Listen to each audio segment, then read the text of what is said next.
5. Puffin Books have employed something called sensitivity readers or sensitivity readers. 4. It's joyless. It's absolutely joyless. It's wrong and it's cultural vandalism. 3.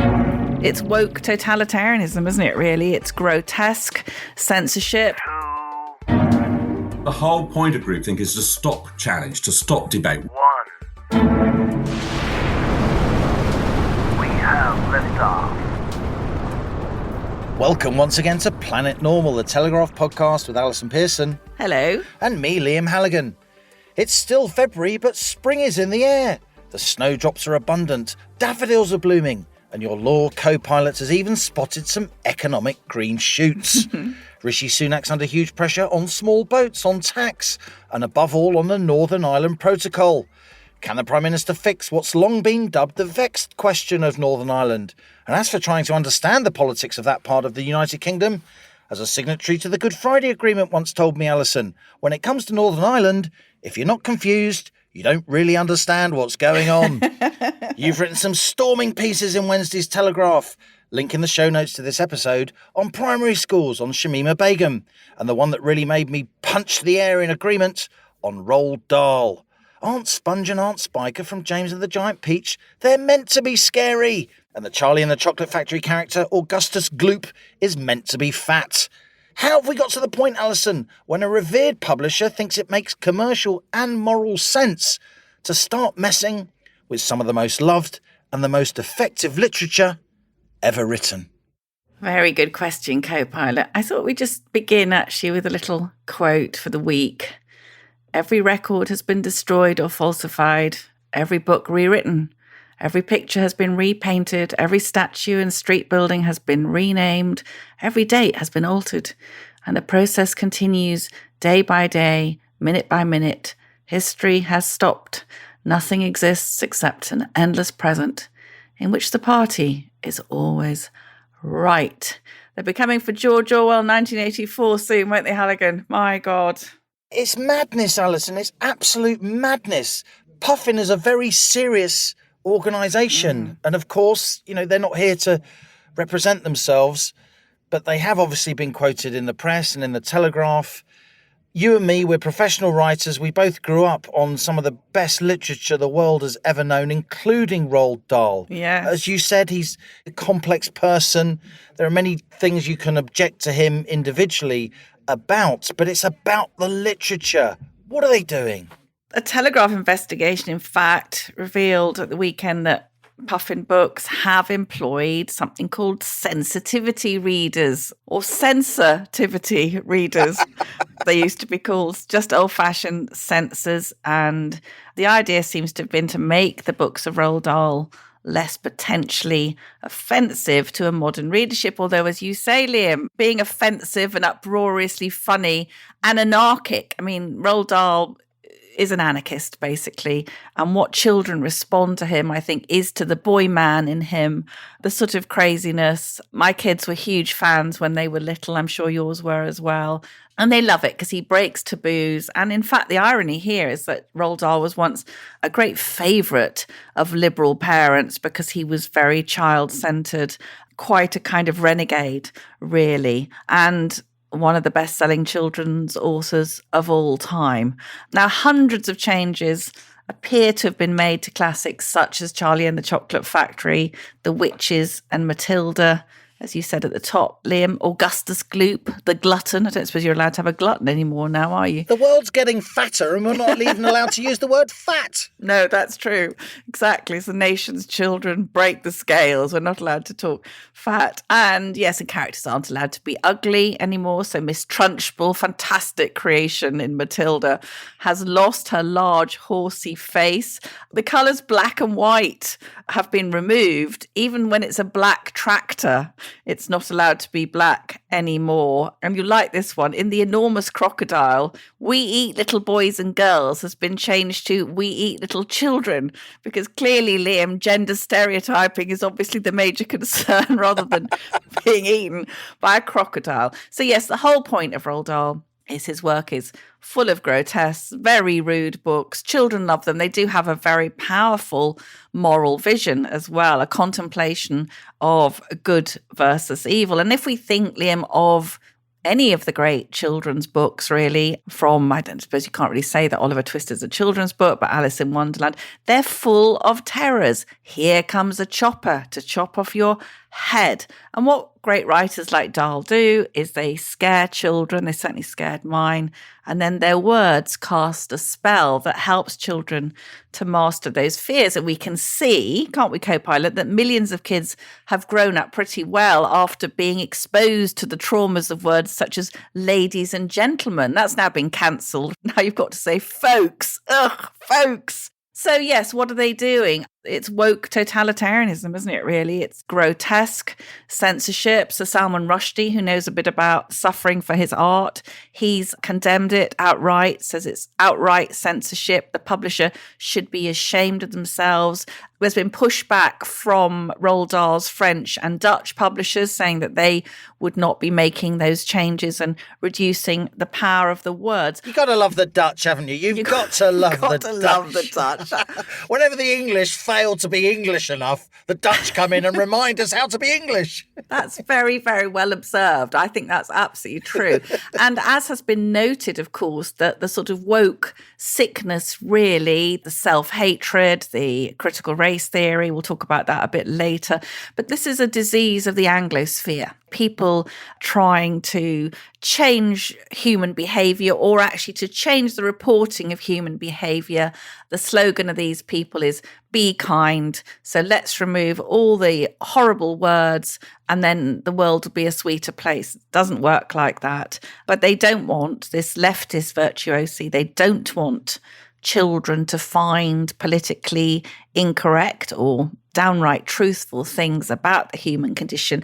They don't want to find them entertaining. Instead, they're being force-fed empathetic books about race equality and caring and emotional intelligence, dreary, pious tomes, which we can be absolutely sure would have been anathema to Roald Dahl. It's just so psychologically and tactically inept. There's this thing called the internet. Kids can see pretty much what they want anyway. Yes. Where does this end? Does the great literature of the world, does all human artistic achievement become a constantly moving, ever-edited piece as we go forward in life, constantly apologising for our previous transgressions? It's just completely and utterly mad. And I think it really represents a total loss of confidence, frankly, Allison, among people of our age, the people who are currently meant to be in charge. We're so concerned about upsetting young people and then barking at us over the kitchen table that we don't push back and say, actually, you're 15 and you're talking rubbish. You know, sometimes you need to tell kids that they're wrong kindly and in a loving way. But you have to put lines in the sand. There are things that are true and there are things that are not true. And it seems completely crazy to me that Puffin would employ these sensitivity readers in their late teens or early 20s. And it was an excellent piece. We can't congratulate the journalist who wrote it in the Telegraph because she, if indeed it was a she, was anonymous. But it's worth reading. We'll put the link in the show notes to this episode. But we shouldn't ask for the permission of people aged 15 to 25 to do things, okay? We should consider them and they should be able to do things, but it's not as if they are always right. They're often not right, actually. And why should we change the literature that's already been written, that reflects the time in which it was written? That's the whole point of literature, both fiction and factual history as well. It's just this endless apology for being who we are.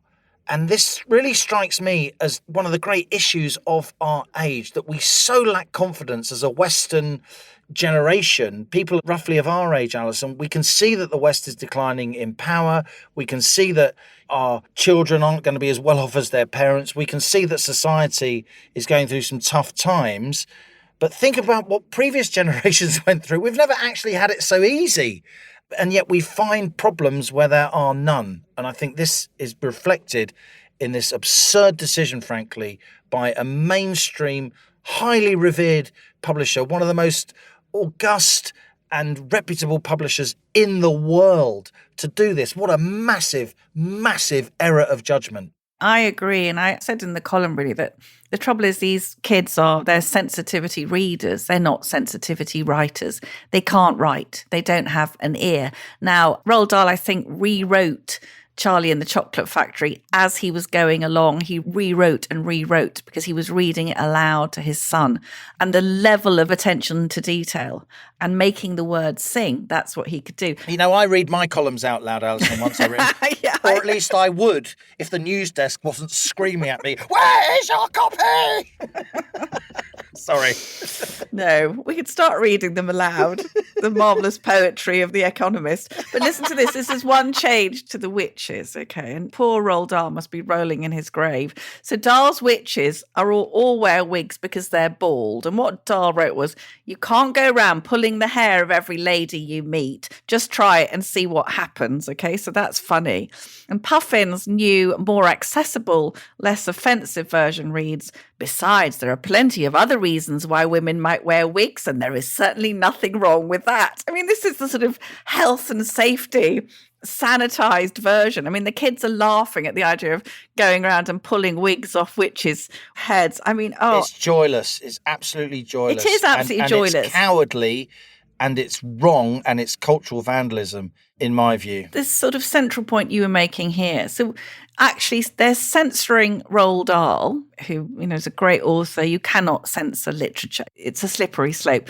Meanwhile, that same mentality is sending into schools this absolutely sort of obnoxious propaganda. Primary schools teaching children it's possible to be born in the wrong body.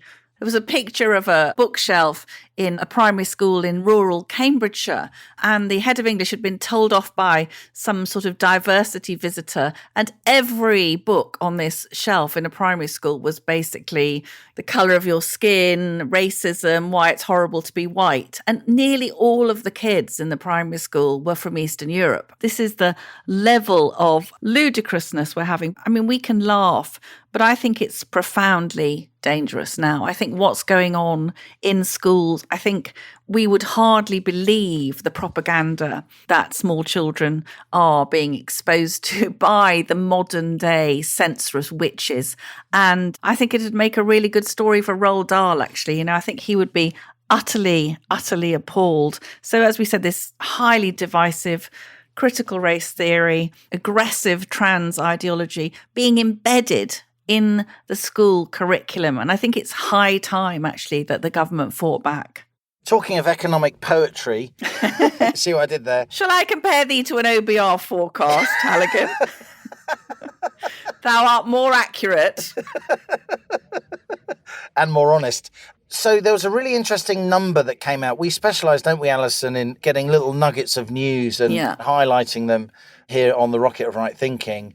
And there's a number that came out earlier this week. It's called the Purchasing Managers Index, the PMI. These are preliminary, unofficial GDP numbers. PMI is a long-standing, very authoritative survey of the sentiment of business leaders, company owners who fill in questionnaires about how they're feeling, how they're investing, what's happening in the supply chain.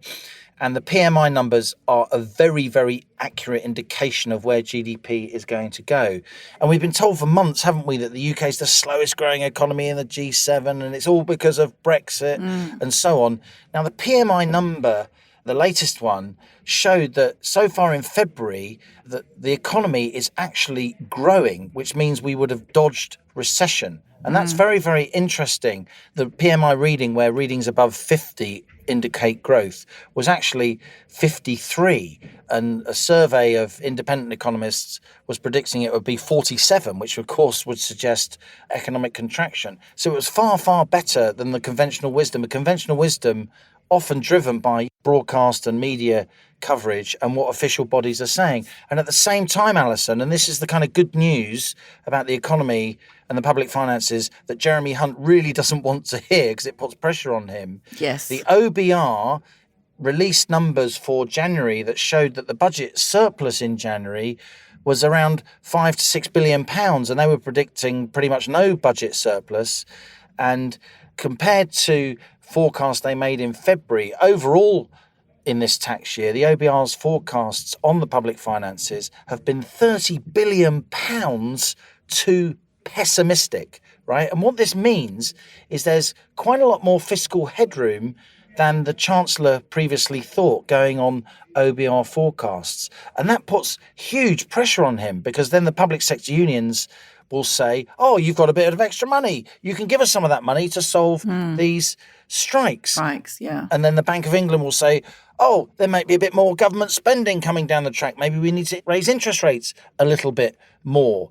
We're in the realms of policy making by forecast, Allison, as we've often discussed here on Planet Normal. But the actual numbers that are coming out, this PMI number, the official government number for the budget deficit in January, are actually far, far better than we've been led to believe. And look, I talked about green shoots at the top.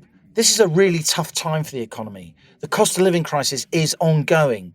Companies are unfortunately failing all the time, even though they've tried really hard to stay alive during lockdown, and billions of pounds of public money were spent keeping companies alive during lockdown. This is why now so many MPs are calling on Rishi Sunak and Jeremy Hunt not to raise corporation tax, as we've been arguing here on Planet Normal, from 19 to 25% this April. We've got the budget on the 15th of March, where some backbenchers are now telling me they think the Treasury may freeze corporation tax, which would be a huge volte-face. So there is lots of difficulty out there on the economy. We are by no means out of the economic woods, but there really are green shoots. There really are signs of improvement.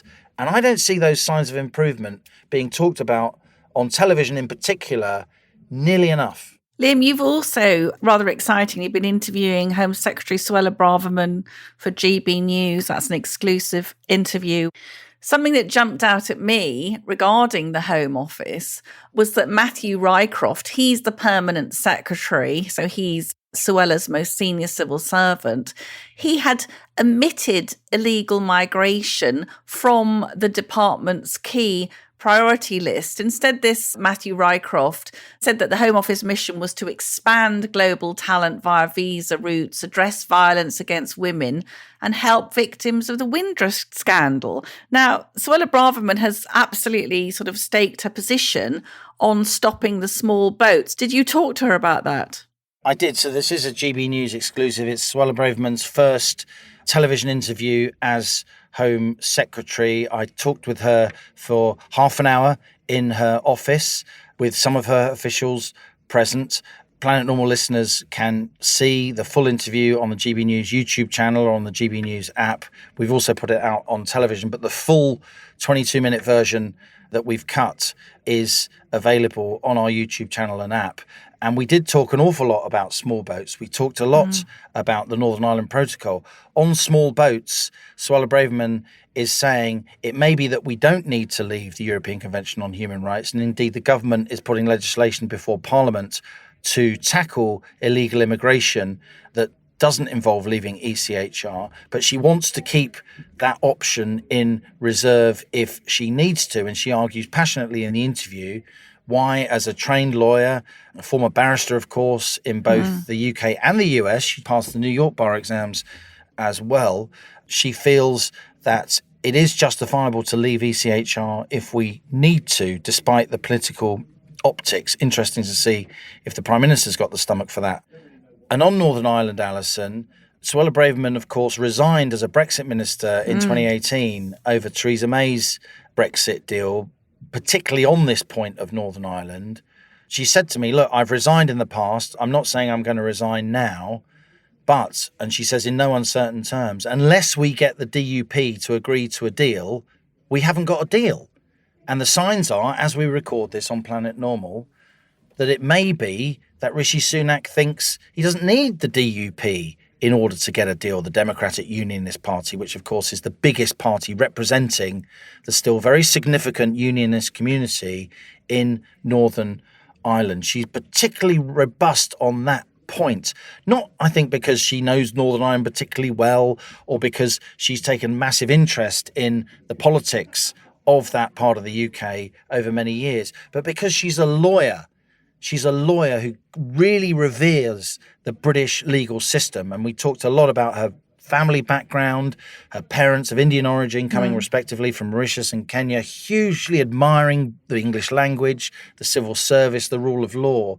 And as a lawyer, she is actually offended that even post-Brexit, what she calls a politicised and expansionist court in Strasbourg, that is, of course, the European Court of Justice, which isn't really a legal body, it is a political body, as anyone objective would agree. She doesn't like the fact that that still will hold sway in part of the United Kingdom of Great Britain and Northern Ireland. And her objection is really as a sort of jurisprude rather than somebody who is wedded to the unionist cause. And I think she came across very strongly on that point. The question is whether or not Rishi Sunak is going to go through with a deal that doesn't involve the DUP, and what the Home Secretary then does, and what dozens and dozens and dozens of Tory backbenchers who massively admire Suella Braverman then do in response to anything that she may do. It's a very tough situation.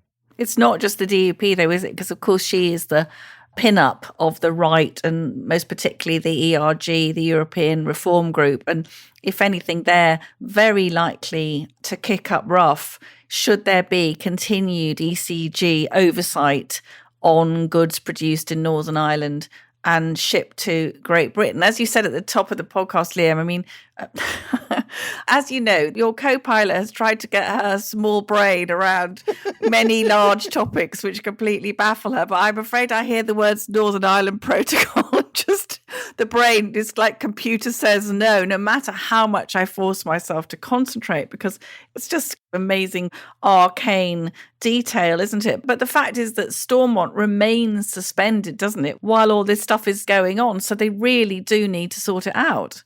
Well, Allison, you know me, I'm a professional broadcaster. I've never really been fazed about going into television studios. But the one time when I really did feel rumbles in the pit of my stomach as I went on television was when I appeared on, not Question Time on the BBC, I've done that many times, but Question Time Northern Ireland. Oh, God. Because in terms of political positioning and the way you label certain organisations, certain communities, certain parties, the knowledge of history you have to have as the kind of plastic paddy Englishman, Irishman coming across the water to appear. That was a tough one, but I came out, I hope, with my pride intact. I'm sure you did.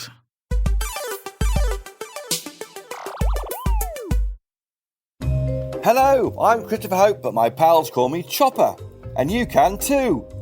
Just dropping into my second favourite podcast to tell you about another Telegraph show, mine. As the Telegraph's chief political correspondent, I spend my days holding politicians to account and asking them about the things that affect you. I speak to top politicians from across the political spectrum, commentators with their finger on the pulse, and of course, my talented colleagues at the Telegraph. So if that sounds like your cup of tea, please search Chopper's Politics wherever you're listening to this. Cheerio!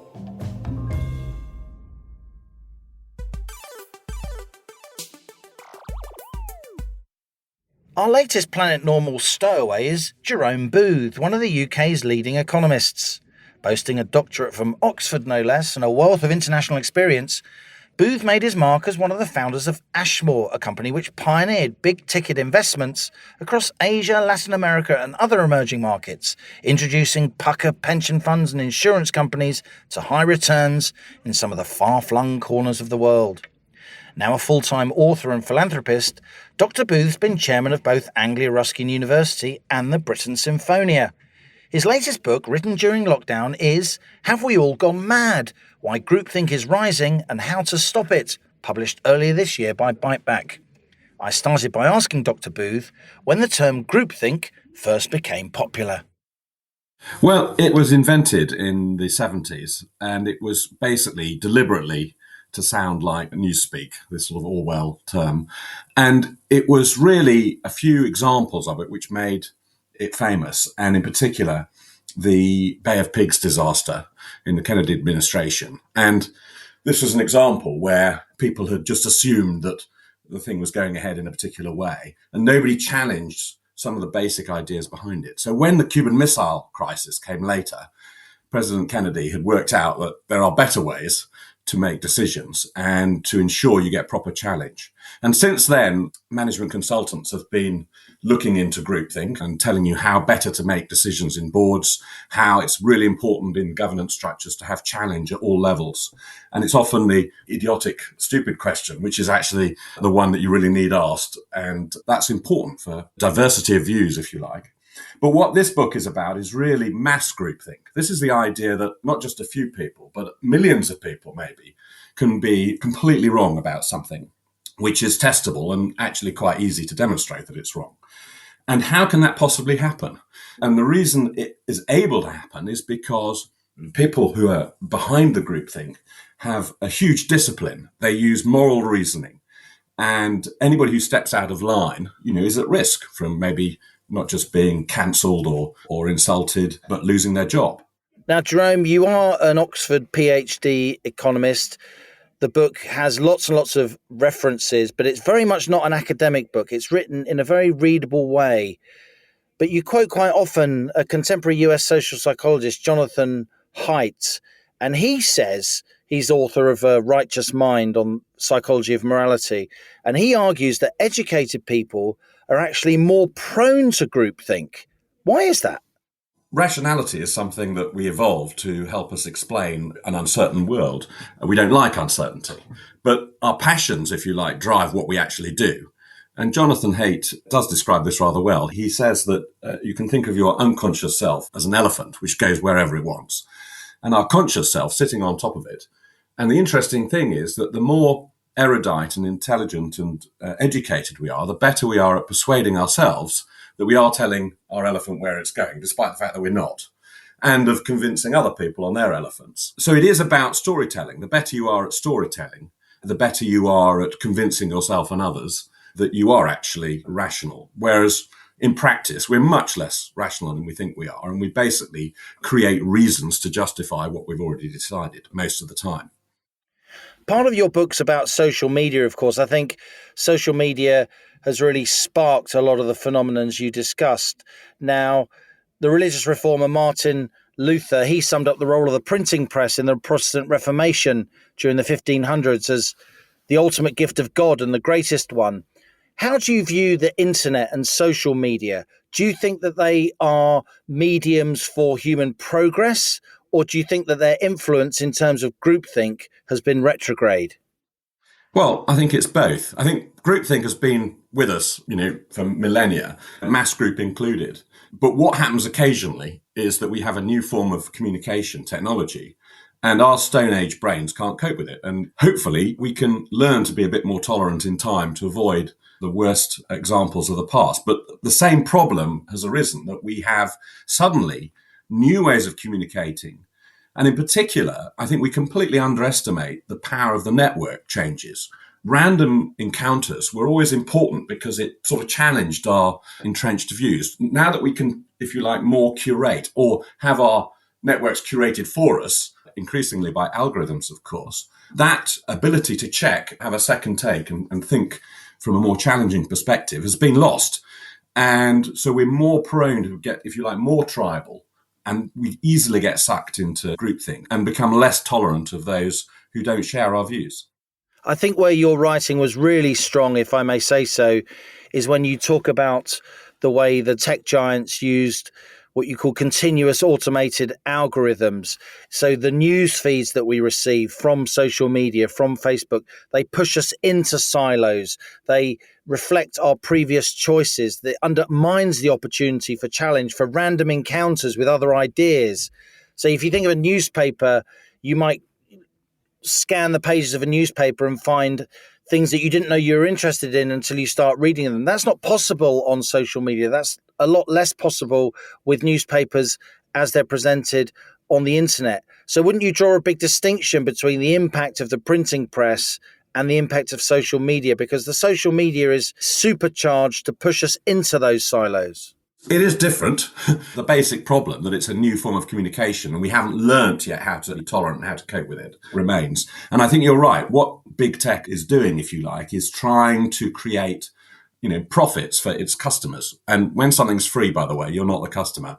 The customers are those people, the companies that buy the data, and they want to be able to sell products. And the best way for people to behave for them is for them to be predictable. And not just that, it's a very small step from just predicting how people are going to behave to actually nudging them into behaving differently.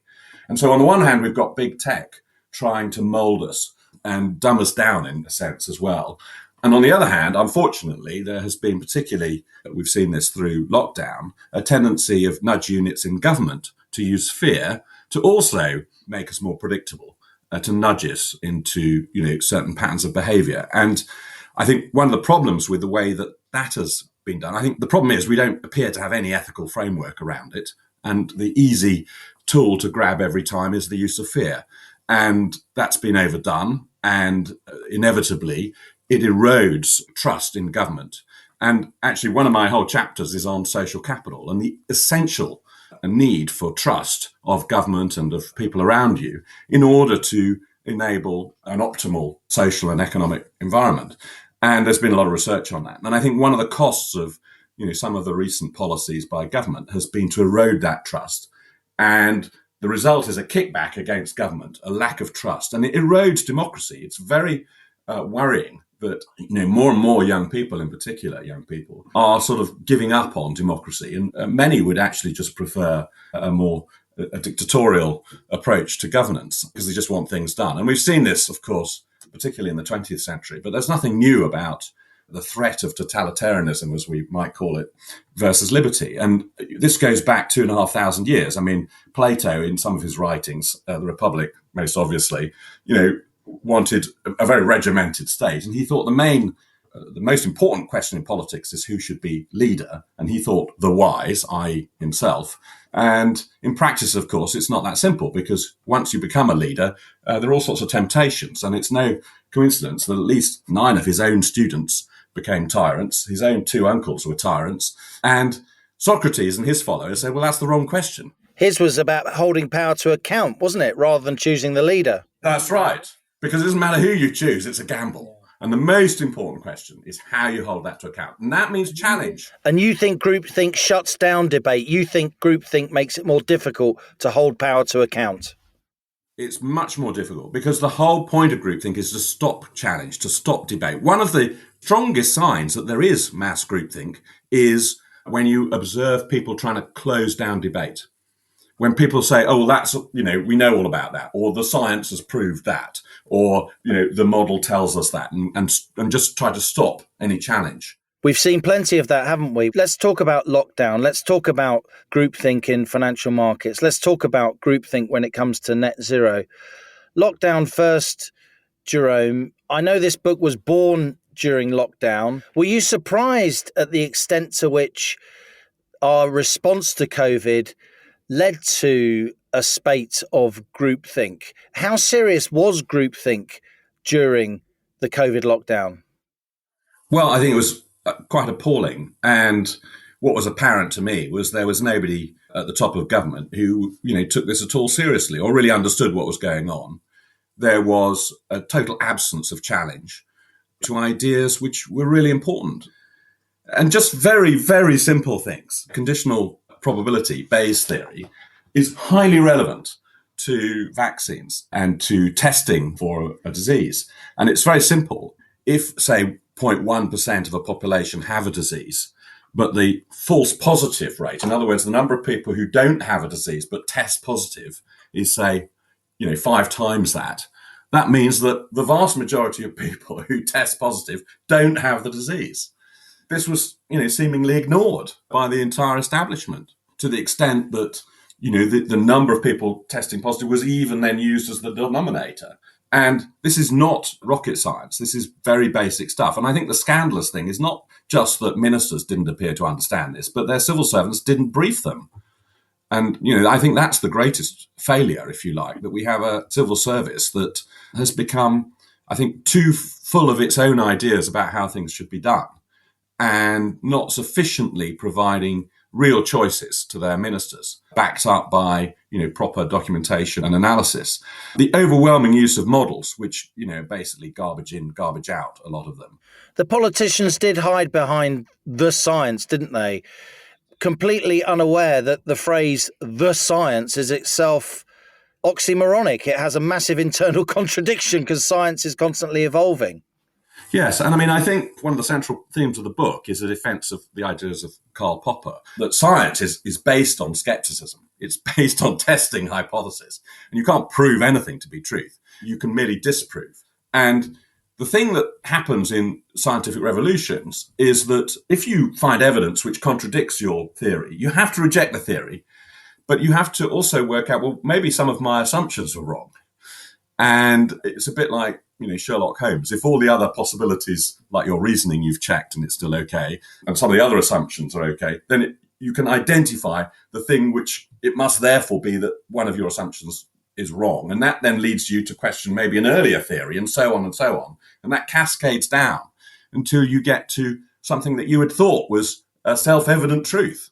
And you're forced to admit that that is wrong. And this process, the reason why I'm mentioning this is because scientists are wedded to a particular theory, and they're no more rational than anybody else. They're just people who do science. And they may be very intelligent, but that, as we've seen with our elephants, is not, necessarily the solution here. What we have is a situation where scientists, like anybody else, can argue a case and be wrong. And Einstein and many others have made it very clear that it's an ethical responsibility of scientists to present all the evidence that they find, which previously hasn't been around, that's relevant to their hypothesis, not just the things that support it. And if you don't do that, you're not a scientist, you're an activist. And this is a major problem in science, but it's also, I have to say, a problem in your profession, in journalism. There are, I think, far too many journalists where not much of it is very independent. Not much of it is really not just balanced, but able to impartially, present facts and opinions to the audience who can then choose for themselves. And the moment you're not doing that, you're sort of verging into activism. So this is a series of problems. The good news is that a lot of these problems are fixable just by having appropriate challenge by people who really do believe the world is different at the appropriate level. That's the easy way to do it. And there are red teams, there are different methods of doing it. But again, another sign that there is groupthink is that those sort of mechanisms don't exist. And the other point about groupthink is that you don't need conspiracy theories. You don't need people to be evil for all this to occur, because most people in a groupthink don't realize they're in a groupthink. They're actually doing things for very good reasons, which they think are fine. It's very difficult, therefore, to maybe change. It may look as if it's very difficult, but actually it's sometimes a pack of cards that if you actually challenge something, there can be a very, very clear break, and people can, suddenly see that maybe something's very wrong about the views. And many times, say in the media, it's what's not covered that's the issue here, not how things are covered, but what's completely left out, because it's a part of an area which, is seen to be non-debatable. Just in the time we've got left, I wanted to talk about net zero, Jerome. You are chair of the Global Warming Policy Foundation. You chose not to go deeply into net zero in this book because you wanted to present more general concepts, and you've written broadly about net zero anyway. But do you think, Jerome, that the debate about net zero has changed because of the security implications, the energy issues linked to the war in Ukraine? Or do you think there's not still a real debate about net zero? I'm afraid it's the latter. There isn't really a proper debate. Whatever you think about the science of climate change, irrespective, the policy mix we've got is simply lunatic. It's not fit for purpose. It won't reduce global CO2 emissions. At the moment, it's just exporting jobs and CO2 emission production elsewhere. And we're doing it at such enormous cost that there's really very little possibility that what we're doing is not more damaging, than just doing nothing. There is no emergency, if you like. We have quite a lot of time to think about this, and we should, be prudent and have proper risk adjustment. But and this is one example of a more general point that I make in the book. We've had a tendency to move towards safetyism and the precautionary motive. And this is I would put it, a reckless thing to do, because by prioritizing one thing and ignoring everything else, you actually stop defending yourself from lots of other costs and problems. We have this word emergency, which is a very emotive word, and the precautionary motive. This, again, it's sort of evolutionary in a way. When we saw a large cat, when we were on the plains of Africa in a more primitive state, we just run. That's the emergency. We haven't got time to think. With things like this, we do have time to think, and a lot more than just think. We should be doing more comprehensive cost-benefit analysis. We should be looking at the costs, for example, with lockdown, of the costs of the lockdown policies on people's health and the economy, not just the cost of one policy option, i.e. not doing anything. Likewise with climate, likewise with a lot of other policy areas, we're not having comprehensive thought and looking at all the different costs and benefits for different people from different angles, and the timescales, which are in most cases sufficient for us at least to think about things. But in coming back to energy, designing policies based on technologies which don't even exist is extremely dangerous in my view, and very costly. And we are going to see, this to change. But to say that there's really a serious debate, there's still no really serious debate about this. And there certainly hasn't been in Parliament. We still have legislation which is, completely impossible to meet. We are not going to get to net zero, whatever we do. Perhaps we should be waiting for the technology before we come up with plans. If we'd done what we were going to do 30 years ago, which was more nuclear power and a little bit more very efficient combined cycle gas, we would probably have reduced slightly more the CO2 emissions than we have. And we'd still have a lot of energy intensive industries that we've lost. We wouldn't have these sort of energy crises. We've sort of also completely missed the point that a lot of the problem with the renewable energy is its intermittency and the inability for that to be consistent with private investment in any form of energy in the country. So we're heading towards a nationalisation, probably, of their entire energy network. And we're still not going to get anywhere until we've got a proper priority given to continuous supply. But anyway, we're getting on to a whole different issue. But I do think it's a very good example where mass groupthink is very dominant at the moment. And the irony is that it's supposedly based on science. And so it's quite easy, if you actually investigate some of the claims, to make it quite obvious that a lot of this is nonsense. A lot of the claims made are just not true. Well, Dr. Jerome Booth, you are the author of Have We All Gone Mad? Why Groupthink is Rising and How to Stop It. Many congratulations and thanks a lot for joining us on the rocket of right thinking. Thank you, Liam. Well, it's not often, Allison, that you get references to Karl Popper and Bayes' theorem on mainstream podcasts. Music to your ears, Halligan. But I have to say, you know that I know Jerome Booth well. I actually read the book in draft. He acknowledges me as somebody who inspired him to actually write the book. I do think it's an important contribution by somebody who is extremely analytical, very much from an academic and investment and financial services background. But he has tried in recent years to broaden his writing, broaden his thinking to engage a wider audience. And I think he's got some interesting things to say. I'm reading the book, Liam. I'm really enjoying it. I think it's a kind of Planet Normal handbook, if you like. I think listeners would really like it. We experienced, didn't we, the COVID groupthink, and how even someone like us saying, how can it make sense for someone to be prevented from visiting their dying parent? How's that going to help? You were called out as someone who wanted people to die. And I agree absolutely thoroughly with Jerome Booth. I think that the groupthink on net zero, I think, could be even more ruinous than the COVID groupthink. It's absolutely astonishing. And one phrase that jumped out at me from your interview with him was that educated people are more prone to groupthink. Now, isn't that interesting? And we had a listener last week talking about this allowing asylum seekers to claim that they're children. And our listener wrote and said that at her daughter's school, where the daughter's a teacher, all the educated teachers had said of some migrant who was claiming to be 14. Oh, yes, he's probably 14 because he just looks a bit gnarled because he's had a hard life. And the listener said that all the admin staff, less highly educated, had looked at the pictures online of this kid and said, oi, what's that bloke doing in year 11?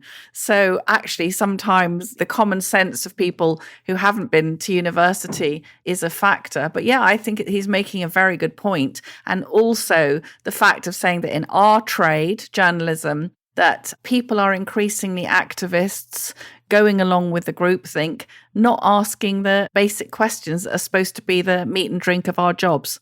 I must say, Allison, as somebody whose life has been transformed by education, a lot of the smartest people I know are the least educated. And that sounds like a contradiction in terms, a bit like my quote about Northern Ireland earlier, until you really start to think about it. Look, Jerome Booth has never said that he doesn't want us to move towards less carbon intensive forms of energy, off fossil fuels. He does want that. He just doesn't want us to make stupid, irrational decisions as he sees them. And he wants us to embrace new technology rather than trash the economy in order to achieve a target that, in his view, is based on a catastrophist view of the world. That's a very difficult argument to make, and he's made it bravely over many years, and it has caused him some difficulties, I know, but he ploughs on anyway. That's why I was keen to get him on Planet Normal, because I do think this is a book that, while highly analytical, has also leaped the chasm between academia and a broader popular audience if it's given a chance. It's very difficult, as we know, to land a non-fiction book that does well if you aren't already, a well-known newspaper columnist or personality. He's made a good effort here, and I think he deserves to be heard on a lot of these issues.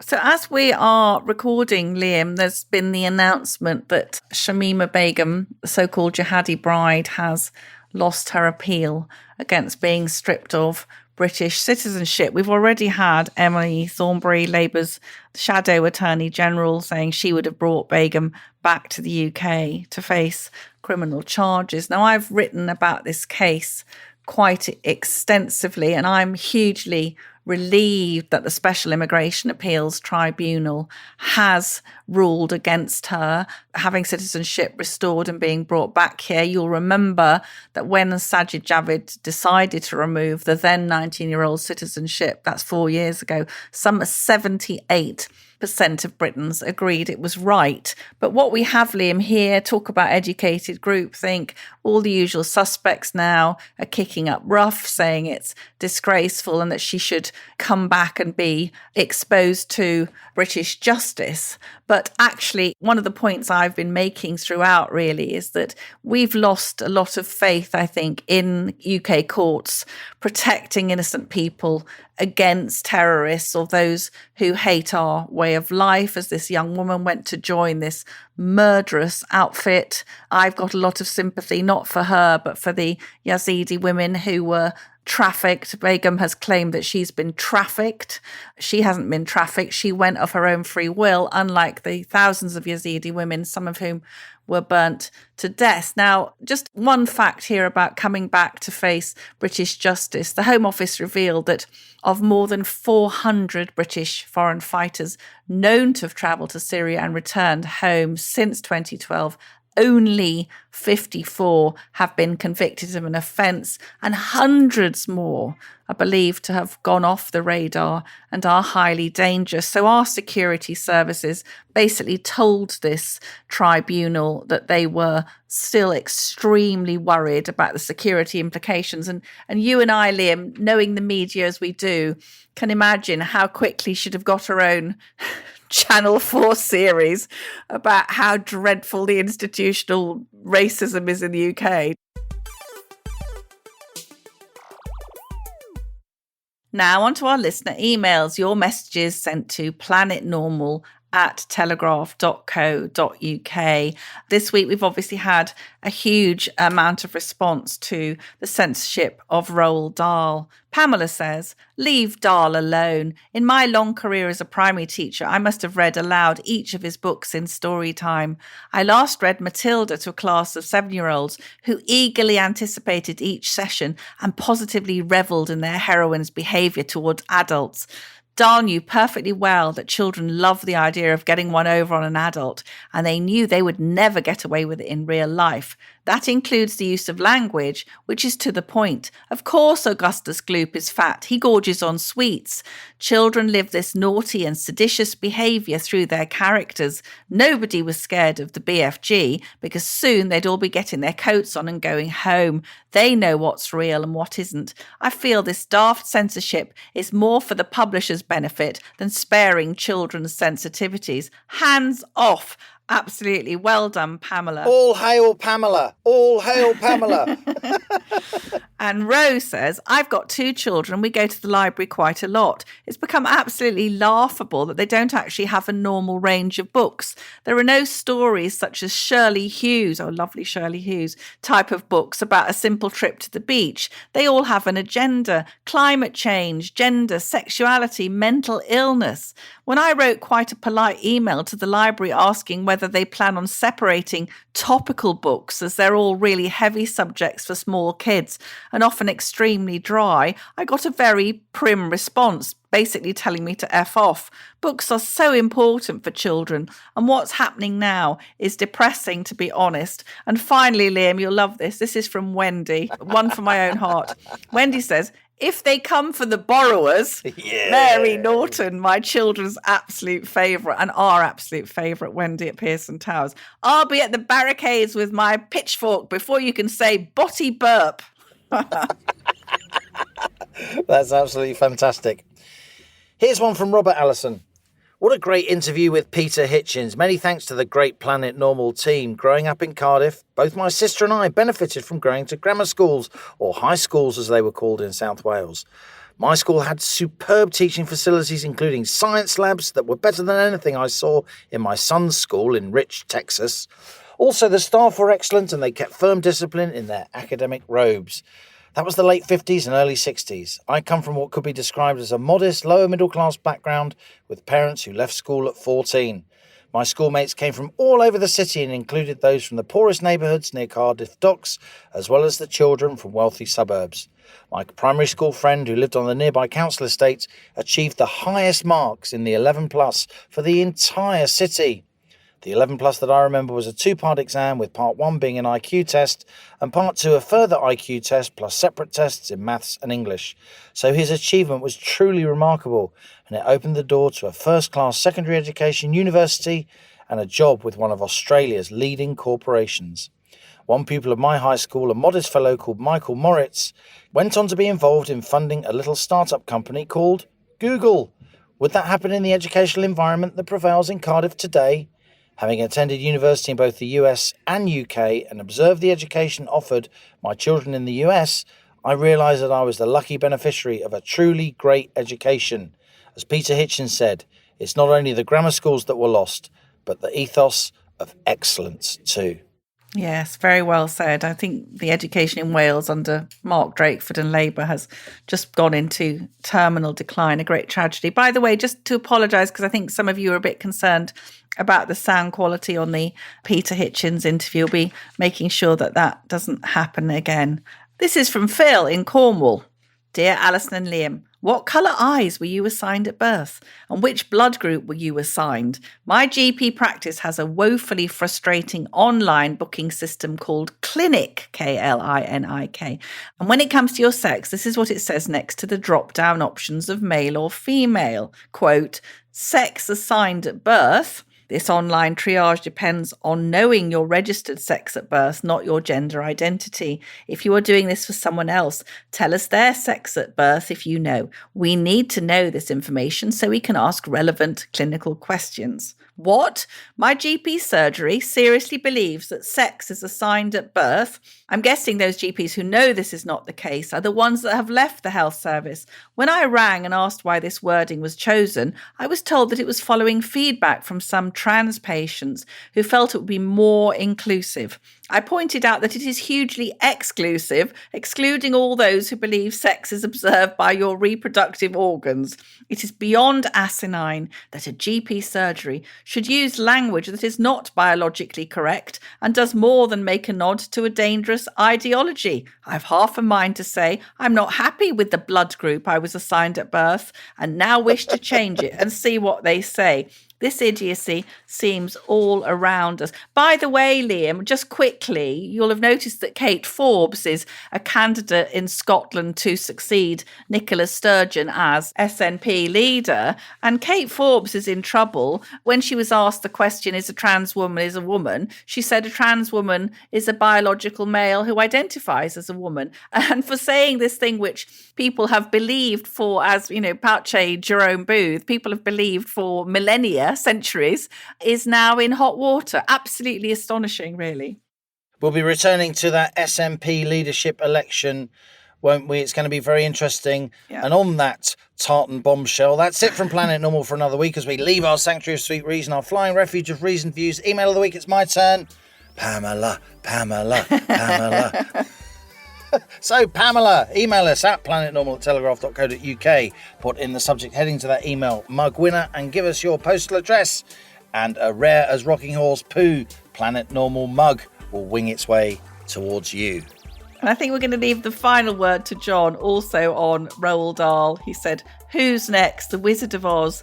Ding dong, the misunderstood person is dead." No more witches, said Liam. They're very bad. If you enjoy Planet Normal, please do leave a rating and a review on Apple Podcasts or Spotify. It cheers the co-pilot and me up no end. And as we speed away from our beloved Planet Normal and the madness of planet Earth comes back into view, thanks as ever to our producers Isabel Bajard, Elliot Lampitt, and our editor No Hitch with Zoe Hitch. Stay safe and in touch with us and with each other. Until next week, it's goodbye from me. And it's goodbye from him.